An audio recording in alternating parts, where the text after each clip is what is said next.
Hello everyone, this is Angie Northey, and just a short intro to tell you about my latest vlog that accompanies my latest book, Out of the Darkness. First of all, we're going to go to Saffron Hill, which runs parallel to what's today Farringdon Road, then over to Bedford Row in Holborn, then Smithfield, which was the site of Bartholomew Fair, then down to Clapham Common, and the last place is Markham Square off of the King's Road, Chelsea. Okay, hope you enjoy it. Right, so this is the entrance of Saffron Hill. It used to be the sort of southern part of Saffron Hill was known as Field Lane, and now the whole road's been renamed Saffron Hill. And this would have been Holborn. It's not High Holborn anymore. It's renamed Charterhouse Street. Okay. We'll just get our bearings as to where we are. This is Farringdon Road here, running across here. Just around the corner's Holborn Viaduct. It used to be a BT building, they're fleet buildings there for years. It's gone. I've just walked past it and it's gone, it's been demolished. They've built something else there now, yeah. Okay, so just over there, that's the Smithfield meat market there. And I'm going to go down what is now Saffron Hill, and we're going to have a look at where Laura was born and grew up. And I do mention in the book that her mum and her dad both sold newspapers, and this is where they would have sold the newspapers, with her mum, and later on her dad. And this is where she ran out of Saffron Hill and ran along here, and she was like being attacked by her dad, and Mr. Freeman saved her and took her back to his house in Bedford Row. I mean, I'll show you this building here. They're refurbishing all this whole area, like the Smithfield meat market area, and they've taken off a load of old signage. And I'm a bit of a nerd when it comes to history and things like that. And I've noticed there's some really old signs behind all this. So yeah. Okay, so I'm now going to go in. This is the entrance to what would have been Field Lane, and now you can't. It's no access like vehicle access from what would have been Holborn. You've got to walk down these steps here. But back then, this would have been Field Lane, and this is where Laura and her parents moved to after they got kicked out of their lodging house further up in Saffron Hill.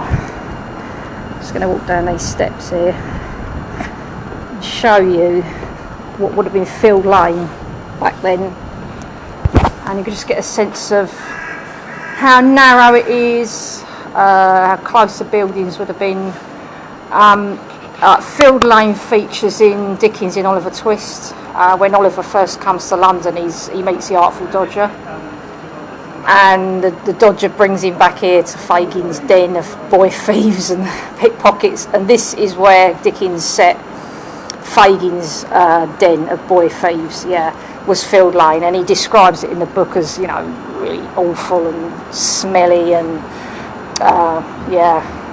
really full of thieves, prostitutes, criminal gangs, a lot of fences. They hid a lot of stolen goods in the cellars here, I mean, now it's all been, none of the sort of slum houses are here anymore. It's all been redeveloped, and I think this is the Anglia Ruskin University, and these are just like generic office buildings.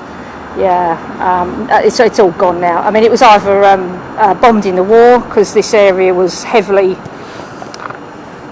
bombed in the war.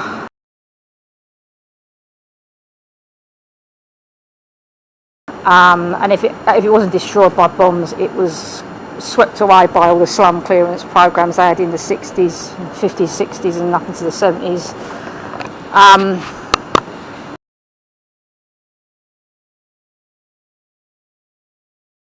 Yeah, now around about here, because it's difficult to sort of gauge from my old maps I've got, my old data sets I've got, and the modern alignment now.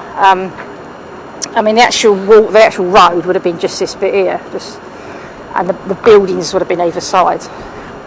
But when when Laura and her mum and dad get kicked out of their lodging house further up in Saffron Hill, they moved it into a place called Plough Yard, and the sort of, I can't exactly get the sort of correct alignment, but it would have been somewhere around here. This would have been Plough Yard. Yeah, and this southern part of Saffron Hill, as I said, would have been called Field Lane, and where it now intersects with Greville Street up here, it would have become Saffron Hill, but now it's all called it all called Saffron Hill. Yeah, and it was a notorious, like I said, notorious slum, a rookery full of criminal gangs, thieves. Very, very poor living conditions. You know, lodging houses. You know, I've depicted in one room there was about 20 people sleeping in one room. Kids, adults, all going to sleep in the same room together. Obviously, no bathrooms in those days. No inside toilets. They'd have had outside privies that they'd have used. I mean, going back to when my novel was set in the 1810s, they wouldn't have even had privies. They'd have just done their business in like a chamber pot and then just thrown it out the window. I mean, all of this would have had an open sewer running right down the middle of it, and people used to throw you know, their waste, human waste, rubbish, dogs, cats crapping in it, and the fault was every time it rained heavily, it washed everything down to the river, which is down there, you know, just a little bit further down there. But there was also the Fleet River, which is a tributary of the Thames, and I actually write about that in the book. It was just used as a dumping ground for dead animals, butcher's waste, effluent, human waste. Bearing in mind we're just down the road from Smithfield Meat Market, where they actually slaughtered animals and butchered animals, and anything they didn't want they couldn't sell, which wasn't much in those days. They used to chuck in this Fleet Ditch, which sort of runs along this part, like to my right. This sort of ran along parallel to where I'm walking now, in what is now Farringdon Road. I'm going to go and do some filming later at the top part, and show you where what was the Fleet Market, where the Fleet Market was. That was all covered over. The fleet was all covered over, because that's exactly like what I just said. It was used for throwing rubbish, and it was all polluted. So they got rid of it, yeah, and they covered it over, and they built Farringdon Road over it, and it now there's an outlet into the Thames. It's used as a sort of sewage, and there's also a rainwater overflow, and it empties out into the Thames now in like a sort of pipe, yeah, and that's the Fleet River, yeah, tributary of the Thames. Okay, so this is what now turns into Saffron Hill, and that is Field Street, where I've just come from. Sorry, Field Lane, where I've just come from. It's all known as Saffron Hill now, but this part here would have been Saffron Hill, and this is where Laura is born, grows up. I've actually set one of the I've had to set her growing up in one of the like little courtyard things that go off either sides of Saffron Hill.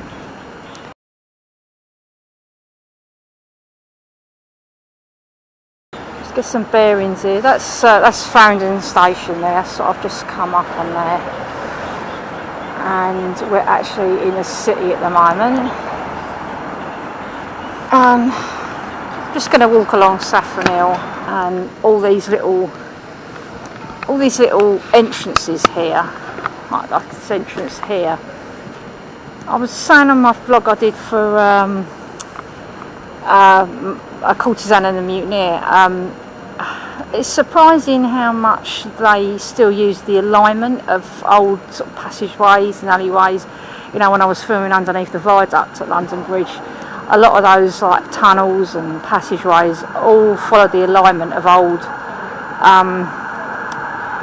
sort of walkways and alleyways. And I should imagine it was probably something to do with ownership of the land and different parcels of land owned by different people. And they normally do keep the alignment. Somewhere like this, I'll just move back a bit, you know, would have been the entrance to one of the courtyards.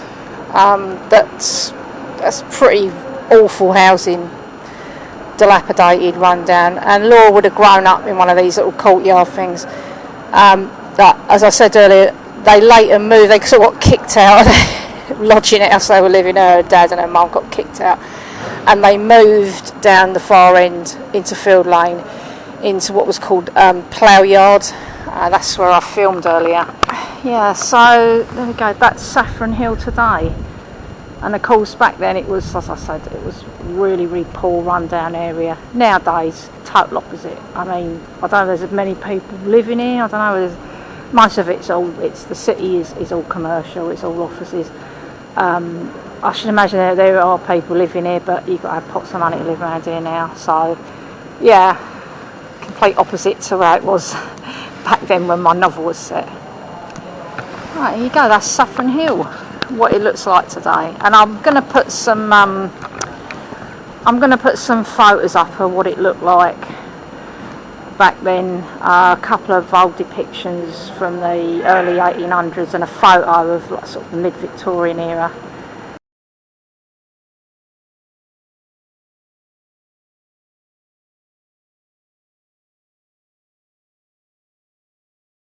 Yeah, and it's still, you can still get the sense of how very narrow it still is today, and yeah, it follows the exact alignment. Yeah, okay, that's Saffron Hill. This is St Andrew's Church, and back then it would have been the parish church of the Freemans. Now they lived in Bedford Row off of Holborn, which is a lot further down, so it would have been quite a long way for them to go. Actually ringing the bells there today, I don't even pick that up on the audio, I don't know. Actually ringing the bells, but it was known as above the bars. Now the bars were like a set of, I don't know, they were sort of boundary markers, I think, that they used to have in roads, Holborn bars. And oh, by the way, this was built by Wren after the Great Fire, so it dates from, you know, post like 1660s. Yeah, so that was built by Wren. That was a famous Wren church. Yeah. This is Farringdon Road, and that would have followed the line of the Fleet, the River Fleet. And in Laura's day, it was all open. It was all, you know, not very nice, full of rubbish and sewage and whatnot. And they decided to build over it, and they covered over it, and they built Fleet Market, which I'll put a picture of what it looked like. But I've got like Laura's dad and mum, you know, going there to sell papers. I just thought I'd show you. Yeah, that's Farringdon Road, and yeah, that would have been the River Fleet. Like I said earlier, it's all been covered over. It's like a sort of sewage drain thing now, and it empties out into the Thames. Yeah, there we go. I'm just going to do a little bit more filming in Bedford Row, where Laura ended up when Mr. Freeman rescued her from her dad. Yeah, I'm just going to go there and do a bit of filming now. Okay.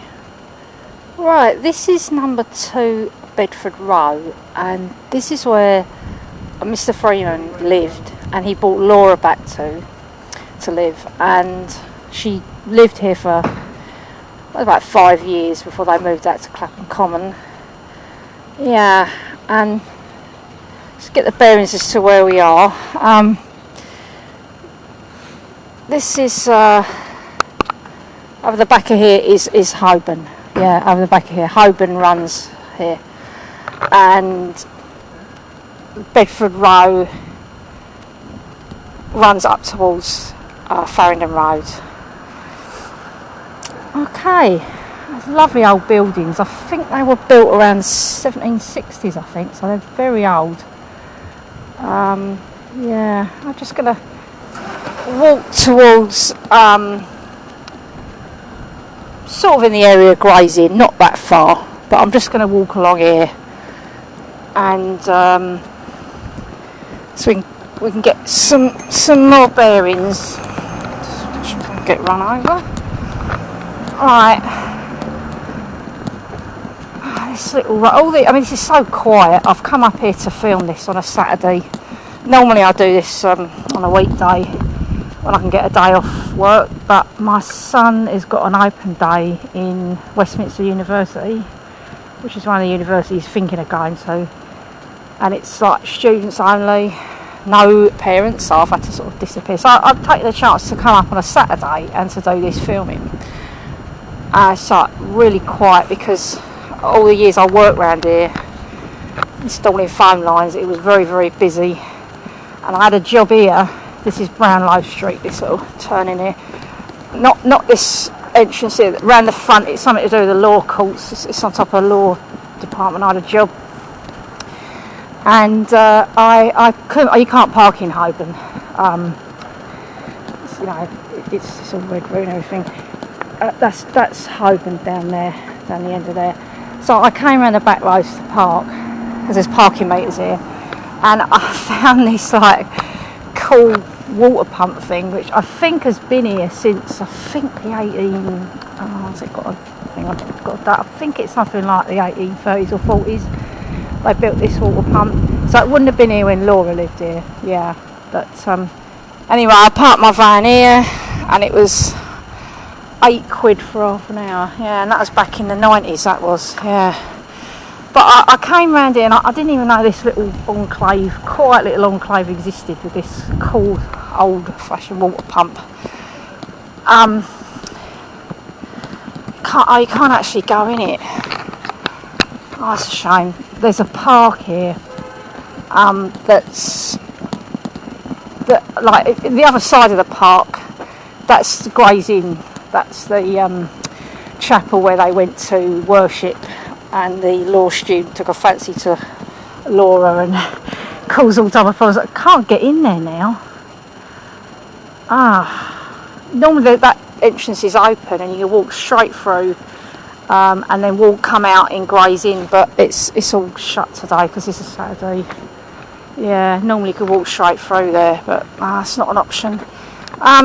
Yeah, it's Jockey's Fields. No, you can't get through there on a Saturday. Yeah. Okay, well there we go. That was Bedford Row. That's where Laura went to live with Mr. Freeman when he sort of rescued her from Holborn, from Saffron Hill. Yeah, and that's where she ended up. Yeah. Because it's very, very well to do. Still well to do. Still got to have pots of money to live around it. Most of these buildings around here are offices, you know, mostly to do with the law, because it's a big legal area. You've got Gray's Inn Court over there, then just a little bit further south you've got the Linkers Inn, and then just to sort of the west of that, behind Fleet Street, is the Inner Middle Temple. So it's a big sort of legal area. Yeah. So most of these buildings around here are all to do with the law, solicitors and barristers and whatnot. Yeah. Back when Laura lived here in the 1810s, would have been mostly residential with a few shops. Yeah, okay, so that's Bedford Row. Okay, so this is Smithfield today. It would have been a lot different back in the 1810s, like the 1810s, where I've set the novel. It would have looked a lot different. This is today. This is the Smithfield Meat Market today. This building was actually built in the late Victorian era, so it wouldn't have been here in the 1810s. This was built later. This is the main meat market, or was the main meat market for London, still is, and they still sell meat there to this day. But of course back then none of this was built. It would have been all open land, and it would have been all full of pens, cattle pens, sheep, cattle, all sorts of different animals. And of course back in those days there were no railways, and the animals would have had to have been herded in to Smithfield, and they'd have been herded in, you know, from all over the home counties, all over the country really. Cows, sheep, everything, ducks, all that type of stuff would have been walked in to London back then, and they would have been sold here as live animals, and then they would have been slaughtered. They had slaughterhouses around here, and the animals would have been slaughtered, and the meat, sold on to butchers or whatever.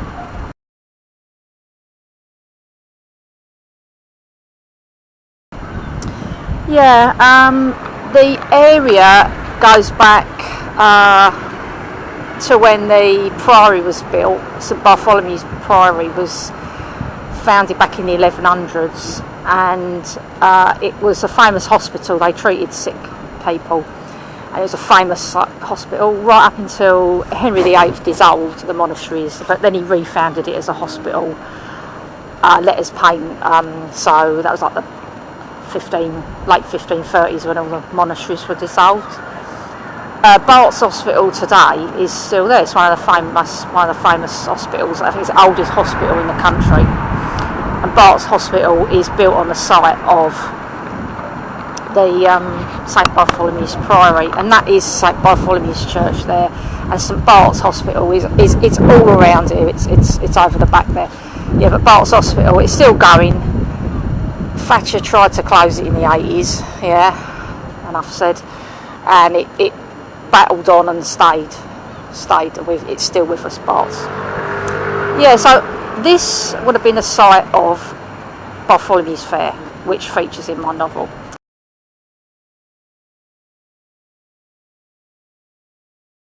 And this is where Laura and Mr. Freeman came to the famous Bartholomew's Fair at the end. It was usually the end of August, beginning of September. It used to be the last week in August, but then when the calendars were changed from the Julian to the Gregorian in the 1750s, it moved up 2 weeks. So it was sort of the end of August, beginning of September. And this is where she came with Mr. Freeman. And it was like a huge fair. I mean, the fair was granted to the Priory back in that 1200s, and it started as a cloth fair. And then eventually it morphed into sort of like what we know as like a fun fair today, and it would have been all absolutely heaving for people. They are writing a book that's full of like rides. It's full of there was a huge like a temporary theatre where they put on plays, and they sold food, and they sold lots of booze, as you can imagine. And it was a massive big party day out. Everyone came out, everyone drank a lot, everyone had a good time, and it was eventually suppressed in 1855 when it was too much debauchery going on, too many drunks, too much trouble, so it was banned. So Bartholomew's Fair lasted up to 1855. Yeah, and this is it. This is where Laura would have come with Mr. Freeman. Didn't really end that well for her that day, but yeah. Can't really get our bearings where we are now. It's sort of Barbican's sort of to the behind me, and Farringdon Station, which I'm just coming on.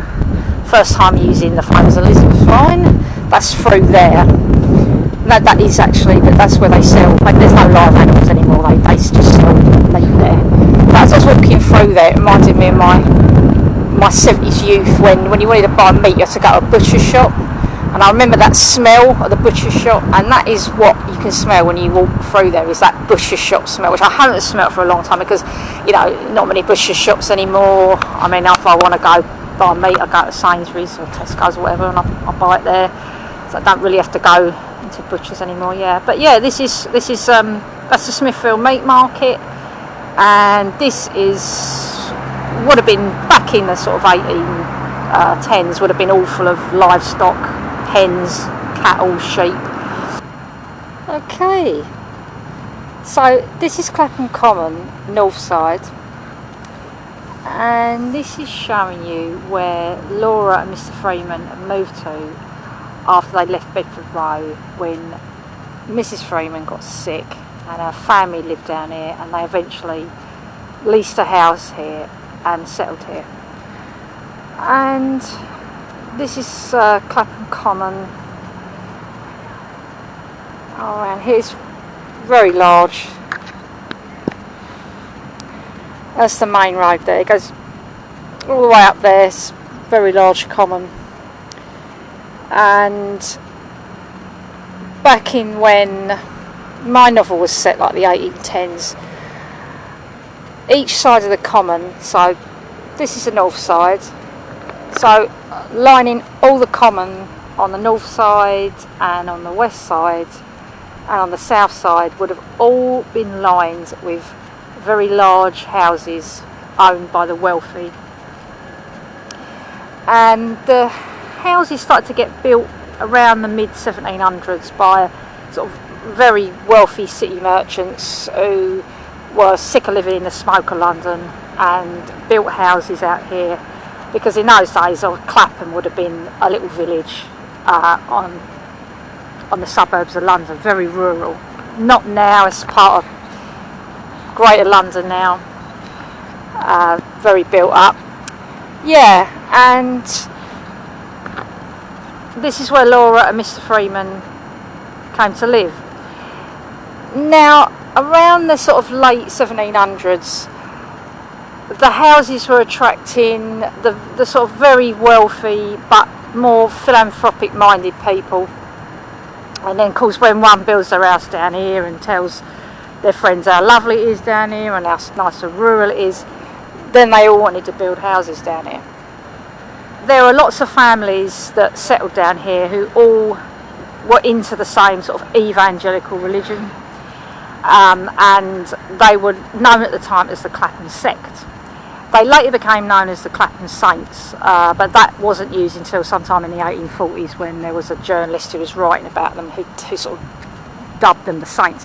But then they were known as the Clapham sect, and they were like a bunch of evangelical Christian, sort of fanatically religious people who were very, very wealthy, very, very powerful. They were MPs, they were industrialists, they were landowners, and they decided to use their wealth and their influence to support causes, like social justice. And one of the things they felt strongly about was slavery, and they campaigned for the abolition of slavery from about the late 1700s. And the leading figure who campaigned at that time was William Wilberforce, and he was a member of the evangelical Clapham sect. And his house was sort of round about here somewhere. By the way, all the Georgian houses that were built then, they've all been demolished now. And most of these buildings are late Victorian. I think the oldest is sort of like mid-Victorian. So all the Georgian mansions that were built all eventually became demolished, or eventually demolished, yeah. And his house was sort of around here somewhere. I mean, there's only blue plaques on the houses here saying what was originally like famous people who lived here.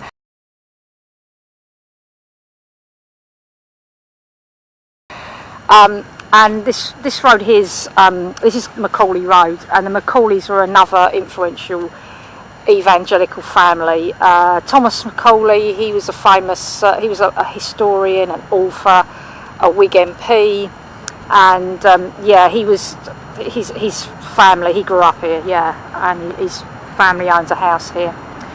Now, the church that all the Clapham sect worshipped at was Holy Trinity Clapham, and that is right behind me now. That's Holy Trinity Clapham, and that is where they all worshipped, and that features heavily in my book.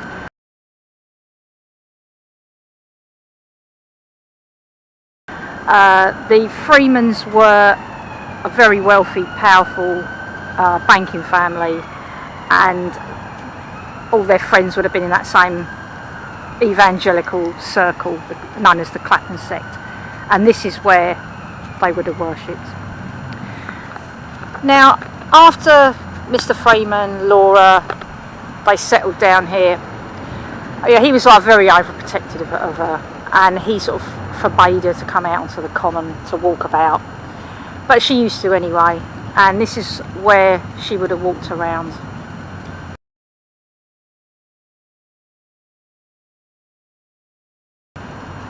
And defied Mr. Freeman,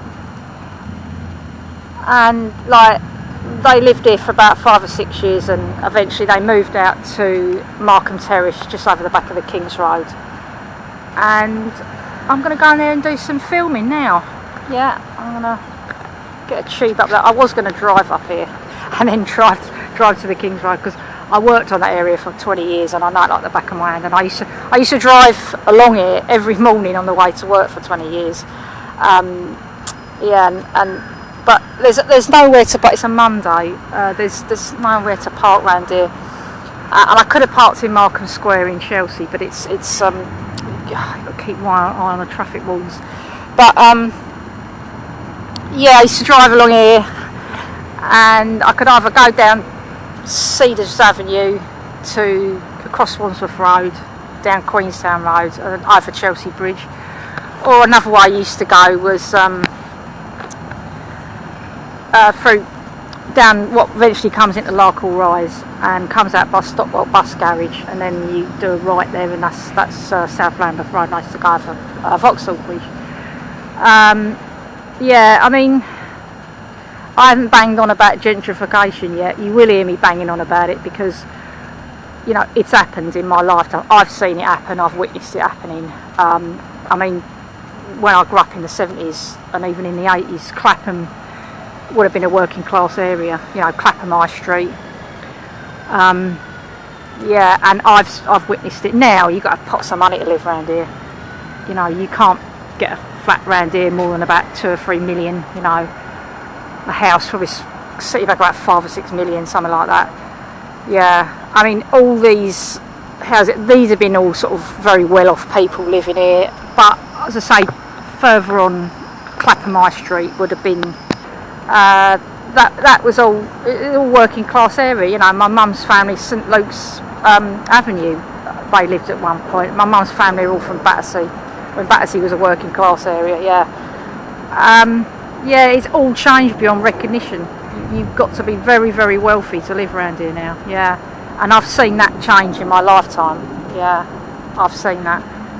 So yeah, there we go. Well, anyway, that is Clapham Common, and so I'm just going to go up to Chelsea now, do a bit of filming around the King's Road and Markham Square.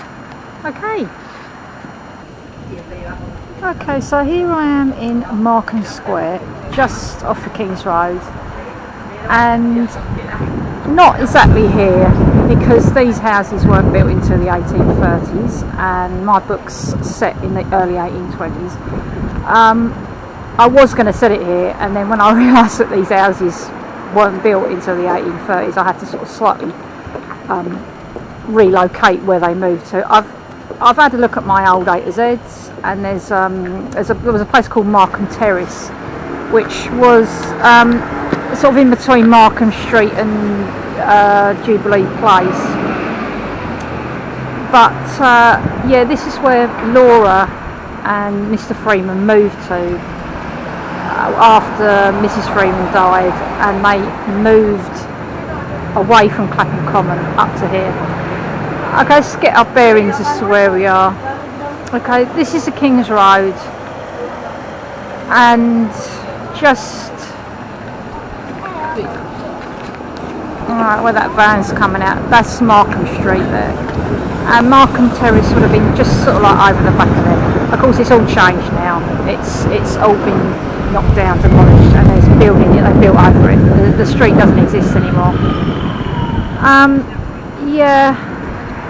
So as I said, this is a King's Road, and sort of down that way, that's Sloane Square, and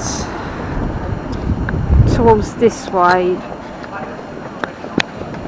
that's King's Road. That goes into World's End, and then ends up as New King's Road and Parsons Green, out that way. So there you go. Oh, this shop is closed. This used to be French Connection years ago when I worked around here. I saw a t-shirt in the window. That's nice. I went in there, it was 50 quid, and this was going back to the 90s when I only got paid £250 a week, so imagine.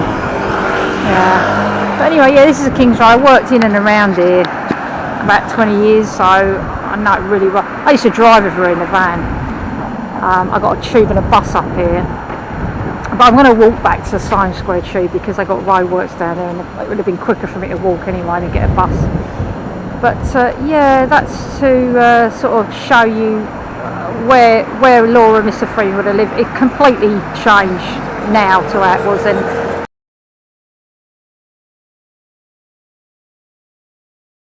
None of these shops were built back then. It was very rural. There were lots of open land around here. Chelsea Manor House, the old Chelsea Manor House, that would have been situated sort of about where Marks and Spencer's is now.